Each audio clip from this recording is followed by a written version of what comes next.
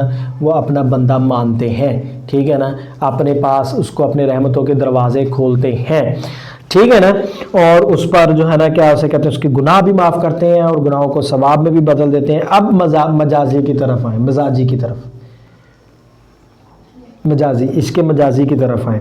تو عشق مجازی کیا ہے کہ وہ مل کر بھی جو کبھی نہیں ملتا۔ اب میں نے اپنے محبوب سے تعلقات بنائے ہوئے، میں نے اسے بتایا ہوا ہے کہ مجھے تم سے پیار ہے، مجھے تمہاری چاہت ہے، مجھے تمہاری الفت ہے، مجھے تمہاری دید کی حسرت ہے، تمہارے ملنے کی وجہ سے جو ہے نا وہ میرے جو ہے نا وہ انگ میرے جو ہے نا روح کا خوش ہو جاتا ہے، میرا دل باغ ہو جاتا ہے، میری نظریں سیراب ہو جاتی ہیں، ٹھیک ہے نا، اور مجھے جو ہے نا ناقابل بیان قسم کا سکون ملتا ہے۔ تو وہی ایک بندہ ہے نا کہ جس کو میں نے جو ہے نا اپنا محبوب مانا ہوا ہے، اور پھر وہ مجھے ملا بھی، پھر مل کر میری ساری فیلنگز کو سمجھ کر اس فیلنگ کو اپنے اندر نہیں لے کے آتا، ٹھیک ہے نا، مل کر بھی مجھے نہیں سمجھتا اور میری جیسی فیلنگز اپنے اندر نہیں لے کر آتا، پھر میرا دل ٹوٹ جاتا ہے۔ پھر میں کہتا ہوں کہ جس طرح میں محبت کرتا ہوں، میں پیار کرتا ہوں، میں جو ہے نا اس کو دے کر اپنی آنکھوں میں ٹھنڈک لے کر آتا ہوں، تو وہ تو مجھے نہیں اہمیت دیتا، تو وہ تو مجھے گھاس نہیں ڈالتا، وہ تو مجھے میرے جذبات کا خیال نہیں رکھتا، ٹھیک ہے نا، وہ تو جو ہے نا کیا اسے کہتے ہیں میرا کبھی انتظار نہیں کرتا، وہ تو کبھی مجھے فرصت کے لمحوں میں یاد نہیں کرتا، وہ تو میرے لیے زمین و آسمان کے کلابے نہیں ملاتا، دل ٹوٹ جاتا ہے۔ پھر کیا ہوتا ہے؟ مایوسی ہو جاتی ہے، دل ٹوٹ جاتا ہے، ٹھیک ہے نا۔ لیکن پھر یہ دل جو ہے نا وہ کم بخت ہے، بدتمیز ہے، ٹھیک ہے نا، وہ پھر ضد پہ اڑ جاتا ہے، پھر اسی سے ملتا ہے جا کے، پھر کہتا ہے نہیں وہی چاہیے، ٹھیک ہے۔ تو یہ مجازی ہو گیا۔ اب کاروبار جہاں سنورتے ہیں، ہوش جب بے خودی سے ملتا ہے، بے خودی اپنے آپ میں نہ رہنا، کاروبار جہاں دنیا کے کام۔ تو اس شعر کو میں بھی شاعر جو ہے وہ جو ہے نا عشق حقیقی کے صورت میں جو ہے نا مطلب اگر ہم اس کا اگر تشریح کریں تو وہ کہتا ہے کہ دنیا میں جب انسان آتا ہے نا تو مختلف کام سر انجام دیتا ہے، ٹھیک ہے نا۔ جب آپ آتے ہیں تو آپ مختلف کام کرتے ہیں، آپ کھاتے ہیں، آپ پیتے ہیں، آپ اٹھتے ہیں، آپ بیٹھتے ہیں، آپ کماتے ہیں، آپ علم حاصل کرتے ہیں، آپ لوگوں کی مدد کرتے ہیں، لوگوں کو سروسز دیتے ہیں، ٹھیک ہے نا، مختلف کام کرتے ہیں نا جب آپ دنیا میں آتے ہیں، کہ ویلے رہتے ہیں، کام کرتے ہیں نا۔ تو وہ کام کرتے ہیں، کچھ کام آپ کے سر انجام پا جاتے ہیں، کچھ کام ہو جاتے ہیں، کچھ کام کو آپ نے شروع کیا تو وہ ہو جاتے ہیں، وہ ایک ٹائم گزرتا ہے تو وہ ہو جاتے ہیں، لیکن کچھ ادھورے بھی رہ جاتے ہیں۔ جو کام مکمل نہیں ہوتے ان کے پیچھے جذبے کا فقدان ہوتا ہے۔ کیا ہوتا ہے؟ جذبہ نہیں ہوتا۔ اب جب آپ لوگ فار ایگزامپل آپ لوگوں نے ایک سفر شروع کیا ہے کہ آپ نے 9ویں 10ویں کرنی ہے، تو اگر آپ نہیں کر پا رہے، اگر آپ ناکام ہو رہے ہیں تو اس کے پیچھے جذبہ نہیں ہے، اس کے پیچھے شوق نہیں ہے، اس کے پیچھے لگن نہیں ہے، ٹھیک ہے نا۔ تو جذبے کا فقدان ہوتا ہے۔ اگرچہ انسان ہوش و حواس سے کام لے کر کسی کام کی منصوبہ بندی کرتا ہے، مگر جب تک انسان میں جذبہ عمل نہ پایا گیا ہو، منصوبہ بندی جتنی مرضی کر لیں آپ، منصوبہ بندی آپ جتنی مرضی کر لیں، لیکن جب آپ نے اس پر عمل ہی نہیں کرنا، وہ دل و زبان سے کہہ دیا لا الہ تو کیا حاصل، ٹھیک ہے نا، دل اور نظر مسلمان نہیں تو کچھ بھی نہیں۔ تو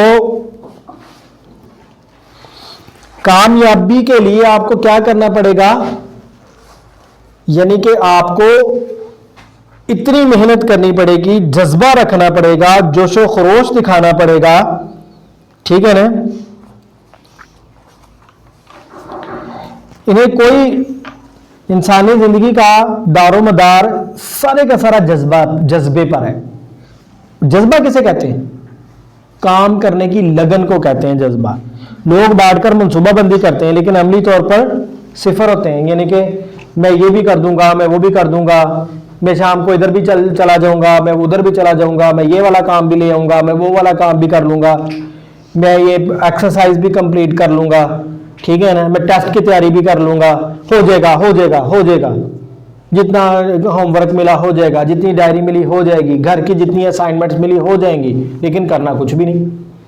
اسے کہتے ہیں کہ منصوبہ بندی تو اچھی ہے اگلے کو مطمئن کرنے کے لیے، لیکن آپ نے جب ہلنا ہی نہیں ہے، کرسی نہیں چھوڑنی، تو کیا ہوگا؟ کام ہی نہیں ہوگا، ٹھیک ہے نا۔ رکے جو لوگ تو ایک آب جو تھی دریا میں، آب جو بھی دریا تھی، اترے تو سمندر بھی کا کمر نکلے۔ آگے شعر نمبر 7، روح کو بھی مزہ محبت کا دل کی ہمسائیگی سے ملتا ہے۔ روح کو بھی مزہ محبت کا دل کی ہمسائیگی سے ملتا ہے۔ اب انسان کی اصل دو طرح سے ہے، ایک اس کا جسم اور ایک اس کی روح ہے۔ جسم میں فنا ہو جانا ہے جبکہ روح نے بالکل بھی فنا نہیں ہونا۔ روح اور جسم کا آپس میں چولی اور دامن کا ساتھ ہے۔ روح کے بغیر جسم بالکل بیکار ہے اور جسم کی روح کی کوئی حیثیت نہیں ہے. انسانی دل مختلف قسم کے خیالات کی آماج گاہ ہے. انسانی دل کے اندر مختلف قسم کے خیالات آتے ہیں, کبھی اچھے بھی آتے ہیں, برے بھی آتے ہیں, اور لیکن روح جو ہے وہ ایک پاکیزہ جذبے کا نام ہے. شاعر کہتا ہے کہ اگر دل میں اچھے خیالات ہوں تو انسانی روح خوش رہتی ہے. اچھے خیالات ہوں گے تو روح بھی اچھی رہے گی, خوش رہے گی, پھر اسے دل کے قریب رہنے میں مزہ ملتا ہے, پھر اسے دل کے قریب رہنے میں مزہ ملتا ہے. دل میں اللہ تعالیٰ کی یاد بسی ہو تو روح مطمئن اور شاداب رہتی ہے. الا بذکر اللہ و تطمئن القلوب, اللہ کے ذکر سے دلوں کو سکون دلاؤ, ٹھیک ہے نا. یا دلوں کا سکون جو ہے نا وہ اللہ تعالیٰ کے ذکر میں ہی ہے. تو جب آپ دل میں اللہ کا ورد پکا لیں گے تو برے خیال کیسے آئیں گے؟ جب آپ اپنے دل میں نیکی ہی نیکی بسا لیں گے تو برے خیال کیسے آئیں گے؟ جب آپ اپنے دل کے آنے والے ہر خیال کو اللہ کی مرضی کے مطابق آنے دیں گے تو برے خیال نہیں آئیں گے. جب برے خیال نہیں آئیں گے نا تو آپ کا دل پاکیزہ ہوگا, آپ کا دل پاک ہوگا, صاف ہوگا, ٹھیک ہے نا. نہ حسد ہوگا اس میں, نہ بغض ہوگا اس میں, نہ کینہ ہوگا اس میں, نہ شیطانی ہوگی اس میں, ٹھیک ہے نا, نہ بے ایمانی ہوگی اس میں, ٹھیک ہے. تو یہ جب یہ ساری چیزیں نہیں ہوں گی تو دل ہوگا صاف, پاک, ایماندار, ٹھیک ہے. اور جب یہ دل ایماندار ہوگا تو پھر روح بھی دل کے پاس پاس رہے گی اور خوش رہے گی. تو یہی اس کا مطلب ہے. روح کو بھی مزہ محبت کا دل کی ہمسائیگی سے ملتا ہے.